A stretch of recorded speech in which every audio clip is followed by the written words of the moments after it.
لہروں کا نظام۔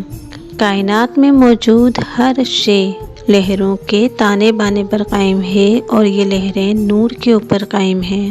اللہ کی زبان میں زمین آسمان اللہ کا نور ہیں۔ تخلیق کی ایک حیثیت نورانی ہے اور تخلیق کی دوسری حیثیت روشنی، نفس، جان یا نقطہ ہے۔ ان لہروں یا تخلیق کے اندر نورانی وصف کو تلاش کرنے کے لیے اللہ کے دوستوں نے انسانی شعور کی مناسبت سے قاعدے بنائے ہیں اور اس ایک نقطے کو 6 پر تقسیم کر دیا ہے تاکہ ایک مبتدی سالک آسانی کے ساتھ سمجھ سکے۔ اس نقطے کے 6 حصوں کے نام روحانیت میں لطائف ستہ یا 6 لطیفے ہیں۔ پہلا لطیفہ جس کو اخفا کا نام دیا گیا ہے، ہر انسان کے اندر نقطہ واحدہ ہے۔ یہی وہ نقطہ ہے جو اللہ کا گھر ہے جس میں اللہ بستا ہے۔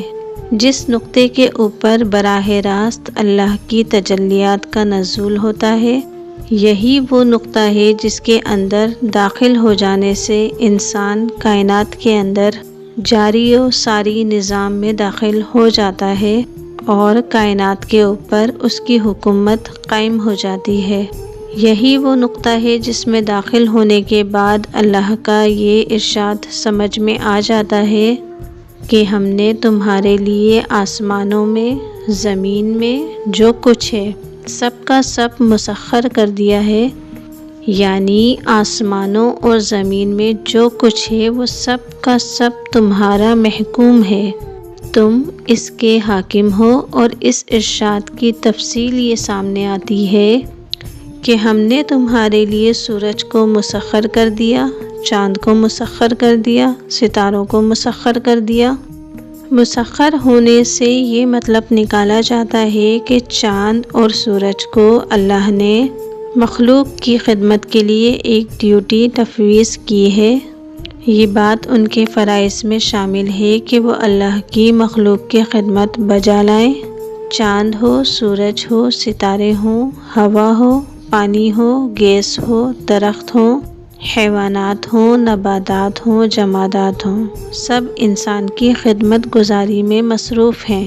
یہ مسخر ہونا قلندر شعور کی دانست میں مسخر ہونا نہیں ہے۔ اللہ نے ایک قانون بنا دیا ہے، اسی قانون پر عمل درآمد ہو رہا ہے۔ ہر چیز انسان کی خدمت میں مصروف عمل ہے۔ مسخر ہونا یا کسی چیز پر حاکمیت قائم ہونا یہ معنی رکھتا ہے کہ اس چیز پر تصرف کیا جا سکے، حالانکہ موجودہ صورتحال یہ ہے کہ نوع انسانی چاند اور سورج کے تصرف میں زندگی بسر کر رہی ہے۔ اگر چاند اور سورج اپنا تصرف ختم کر سکتے تو زمین کا وجود قائم نہیں رہتا۔ مثلاً یہ کہ ہم دھوپ کے محتاج ہیں، غذاؤں میں شیرنی پیدا ہونے کے لیے ہم اس بات کے محتاج ہیں کہ چاند ہماری خدمت کرے، لیکن ہمیں چاند اور سورج پر کوئی حاکمیت اور تصرف حاصل نہیں ہے۔